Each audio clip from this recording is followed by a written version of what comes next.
Oke teman-teman para VTuber semua yang ada di seluruh Nusantara, sebelum membahas ke topik ya, tolong dibantu channel saya dengan cara di subscribe, like dan komen agar saya bisa kasih kabar-kabar terbaru tentang VTube. Oke, ke intinya ya sekarang ya, mengapa proses normalisasi VTube terkesan begitu lambat? Sejak bulan Juli 2020, VTube tiba-tiba masuk dalam daftar entitas ilegal oleh SWI OJK. VTube menjadi sorotan karena sangat viral dan perkembangannya luar biasa dahsyat membara di tengah pandemi COVID-19 saat itu.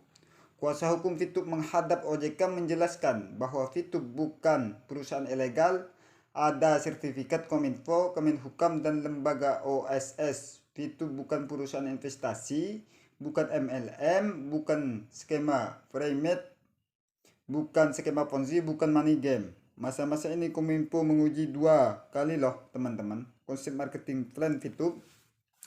Tidak ditemukan hal-hal yang mengindikasikan penipuan. Sedangkan pemerintah melalui SWI terlanjur sudah mengumumkan bahwa VTube ilegal. Lalu bulan September 2020, VTube dikeluarkan dari list OJK. OJK mengatakan VTube bukan ranah OJK. Ini masih ada arsip software jawaban OJK saat itu melalui kontak-kontak OJK. Namun belakangan jawaban berubah. VTube tetap dinyatakan sebagai aplikasi ilegal sampai dinormalisasi kembali. Aplikasi VTube tetap bisa dijalankan meskipun dinyatakan ilegal. Sampai akhirnya VTube terus-menerus diserang haters yang mengangkat isu legalitas. Diadu domba dengan TNI Polri, rupanya kompetitor kalang kabut dengan munculnya bayi raksasa digital advertising yang bernama VTube ya teman-teman semua. Manajemen VTube tidak tinggal diam, mereka terus berkoordinasi dengan pemerintah, 6 kementerian terkait. Mungkin muncul pertanyaan di benak kita, mengapa kok isu legalitas ini sudah bulan Juli 2020 tapi belum kelar-kelar sampai sekarang? Kok VTube menunggu begitu lama? Jawabannya, VTube perusahaan baru, masih berusia bayi 4 bulan saat itu, manajemen belum konfirmasi ya. Kantor masih virtual dan dari hasil koordinasi kuasa hukum VTube dengan pemerintah terkait, pemerintah juga masih bingung harus bagaimanakan VTube ini, harus diklasifikasikan sebagai apa VTube ini. VTube ditutup, ada izinnya, marketing plan sama sekali tidak ada unsur penipuan, sistem view point tidak merugikan member, malah sebaliknya, member sudah mencairkan jutaan bahkan ratusan juta bahkan miliaran. VTube digolongkan perusahaan investasi, bukan digolongkan bisnis periklanan seperti YouTube. Tapi kok ada perdagangan viewpoint digital corny yang berlaku di komunitas. Intinya, konsep VTube jauh langkah terdepan, belum ada konsep yang menyerupai VTube saking canggihnya VTube. Hal ini pernah diungkapkan oleh Pak Wilbert Karimun melalui Zoom. Lalu, waktu terus berlalu sampai akhirnya ditemukan peraturan yang cocok buat VTube, yaitu digolongkan ke dalam perdagangan melalui sistem elektronik GR80 sesuai PP nomor 880 tahun 2019. Tapi dengan catatan VTube harus segera buka fase kedua yaitu e-commerce. Inilah yang membuat manajemen segera maintenance launching VTube ke 3.0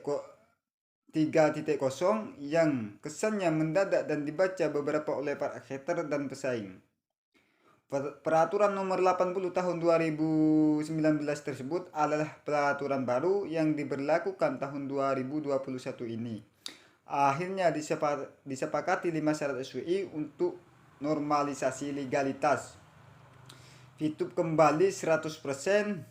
Manajemen terus bekerja siang malam untuk memenuhi syarat tersebut. 3 syarat sudah dipenuhi, 2 syarat selanjutnya melekat pada versi 3.0 nanti. Lebih dari 20 juta masyarakat Indonesia sudah menyaksikan langsung live Kominfo dan OJK terkait VTube. Tanggal 26 Februari 2021, tidak ada yang ditutup-tutupi oleh manajemen VTube. VTube jujur, server VTube terus diperbesar kapasitasnya dengan guna memenuhi 5 syarat dari SWI OJK. Aplikasi VTube harus dirubah untuk sinkronisasi. Dalam melakukan perubahan, tim IT harus segera elite dan hati karena tidak mudah menambah menu-menu atau fitur dengan harus mempertahankan data lama, yakni data member, PP, misi, peringkat, dan tim. Bayangkan jika terjadi hilang data 1 juta member saja, apa yang terjadi? Maka aplikasi diturunkan dari Play Store sesuai pengumuman manajemen untuk upload kembali VTube 3.0 bersama launchingnya e-commerce. Mari kita sedikit berpikir bijak dan cerdas dari masa-masa yang sudah kita lewati bersama ini.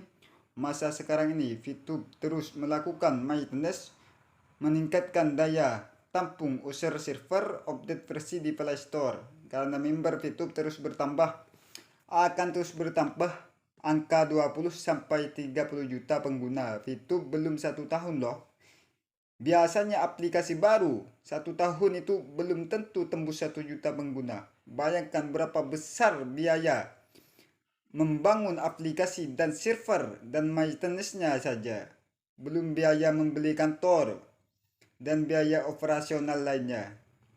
Jadi, kalau ada yang bilang VTube bubar, bakal bangkrut, tidak mungkin. Owner VTube orang yang uangnya tidak berseri. Atau ada yang bilang VTube kabur, tidak mungkin. Apa yang mau dibawa kabur?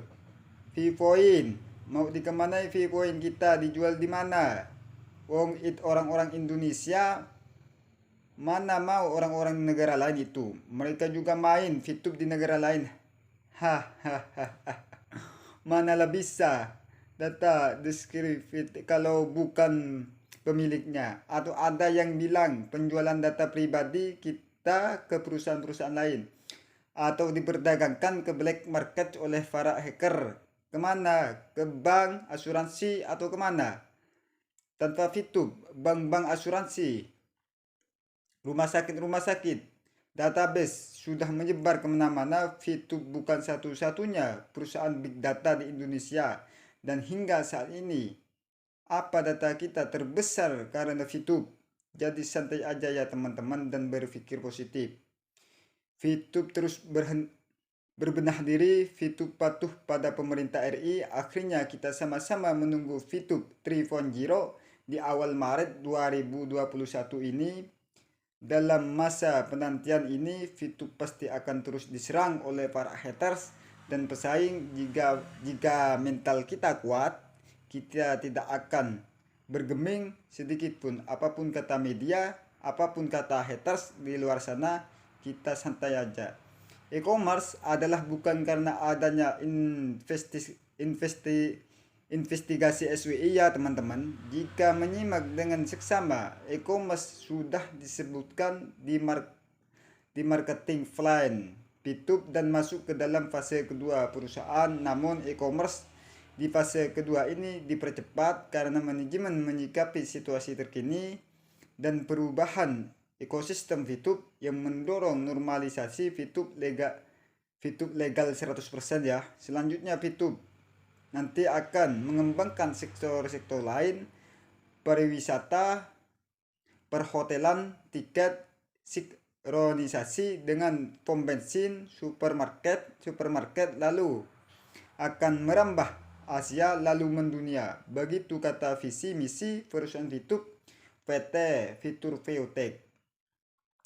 Percayalah teman-teman, manajemen VTube sudah bekerja keras untuk kita semua. VTube selalu menjaga komitmen VTube memanusiakan manusia. VTube patuh kepada pemerintah RI. Tetap semangat teman-teman, perjuangan kita sudah sejauh ini jangan menjadi sia-sia. Satu hati, satu komando. Long live VTube.